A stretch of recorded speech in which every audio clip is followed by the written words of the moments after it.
mañana se encuentra con nosotros la reconocida periodista Patricia del Río, que entre otras actividades cuenta con un programa denominado Letras en el Tiempo. ¿Cómo está usted? Tenga muy buenos días. Muy buenos días, gracias por la invitación.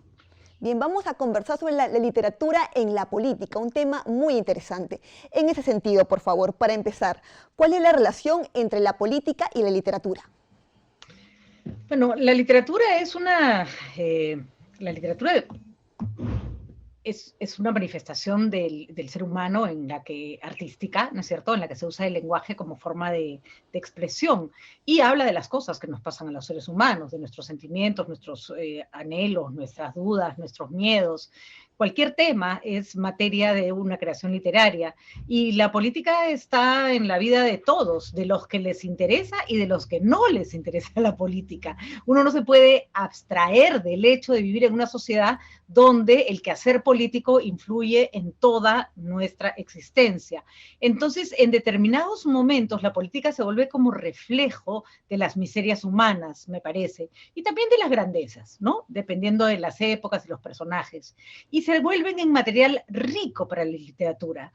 Para mi gusto, hay una diferencia entre que la literatura sea un insumo para contar historias y en que la literatura sea un pretexto para contar historias políticas, que de eso hemos tenido en la historia de la literatura en general, ¿no? Novelas Claro. políticas instrumentalizadas para promocionar ciertos regímenes o ciertas formas de gobierno. Ese tipo de literatura no me interesa, que creo que esa no es la función de la literatura, ¿no? Me quedo con la literatura que usa como parte de la vida del ser humano la política para contar historias, ¿no? Perfecto. En ese sentido, entonces, la política puede reflejar la política de un país, la literatura puede reflejar la política de un país. Claro que sí, porque cuando uno cuenta historias, no cuenta historias de personas que no viven en ninguna parte y a las que no les ocurre nada. Tú puedes hacer una historia netamente ficticia que ocurra en un planeta desconocido, o puedes hacer una historia que ocurra en el Perú de los 60, 70, 80, y tus personajes viven inmersos en un ambiente, y el ambiente puede ser catalizador de sus sentimientos y sus formas de actuar.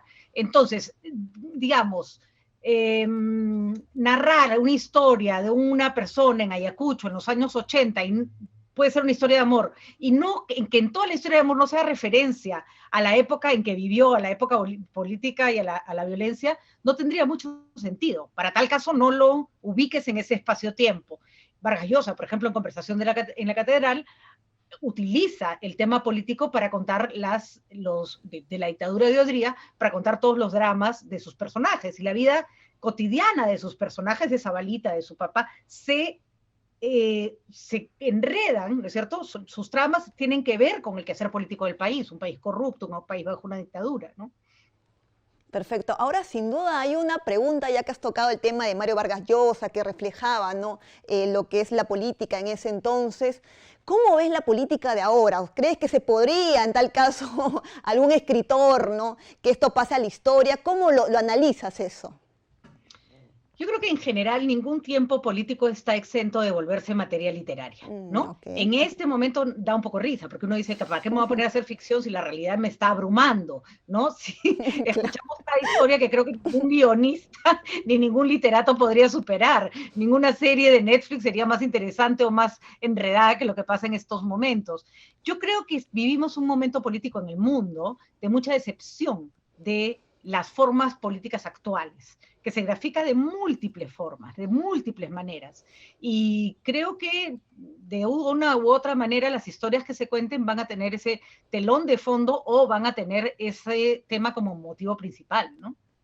Entonces, en su opinión, ¿cuáles han sido los periodos de la política peruana que han sido más tratados? No sabría hacerte una periodicidad exacta, pero sí te puedo decir que encuentro que hay mucha literatura, por ejemplo, desde Vallejo, Arguedas, Ciro Alegría, en el que se ve un poco con distintas perspectivas, el tema de la desigualdad con respecto a la sociedad campesina. Recordemos que en la época de que surgen los movimientos socialistas, comunistas, en el Perú no tenemos proletariado, básicamente hay muy poca clase industrial. Entonces, el referente para hablar de justicia social, para hablar de reivindicación de derechos, son los indios, ¿no? Entonces ahí viene la novela indigenista y todo su desarrollo. ¿Por qué? Porque la justicia es muy rica para el efecto literario y porque además, sin ser su labor, porque la literatura no tiene que tener una función específica, sino simplemente tiene que ser un objeto de consumo artístico, la literatura se convierte en una forma de denuncia, sin que eso sea una... O sea, tú no te puedes escribir una novela pensando, voy a denunciar, no, para eso escribes otra cosa. Claro. Pero sí se le da ese carácter en la lectura.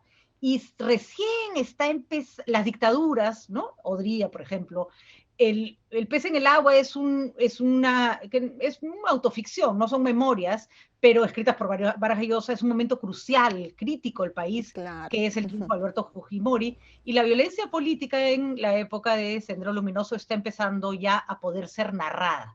Por mucho tiempo no se encontraban... yo creo que cuando estás muy cerca de hechos tan violentos necesitas a veces un poquito de distancia, ¿no? Y eso ya lo encontramos en Santiago Roncayolo, en Alonso Cueto, en libros como los de Lurgio Gavilán, ¿no? De Memorias de un soldado desconocido, que tienen también una parte no ficcional, porque es la vida de él, que es más alucinante que la de cualquier personaje literario, ¿no? Y así como ellos, varios más, ¿no?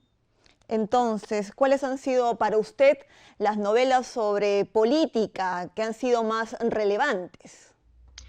No sé si más relevantes. Para mí, la novela, siempre he pensado que si tuviera que elegir una novela de Vargas Llosa, que es un autor que me gusta mucho, eh, me peleo entre Conversación en la Catedral y La Guerra del Fin del Mundo. Y Conversación en la Catedral creo que es la novela política peruana por excelencia, ¿no? En que la trama de la vida de los personajes está totalmente mimetizada y muy bien manejada con la trama de un país, ¿no? Y eso está la figura del dictador, que se podría que tiene a un país sometido bajo una dictadura, y también la dictadura del padre de Zabalita. Es una gran novela, ¿no? Y curiosamente La Guerra del Fin del Mundo también es a su manera una novela política, ¿no? Que refleja un momento de la historia de Brasil, ¿no? Bien, exacto, como señala, ¿no? Y aparte también, como dice, todo tiempo no está excepto a que se pueda hacer una próxima novela. Quizás vemos de esta política, como ya usted lo ha señalado, una novela más adelante. Muchísimas gracias por su participación. Gracias a ustedes por la invitación. Que tengan un buen día. Muchas gracias. Bien, es momento de ir a una pausa y retornamos.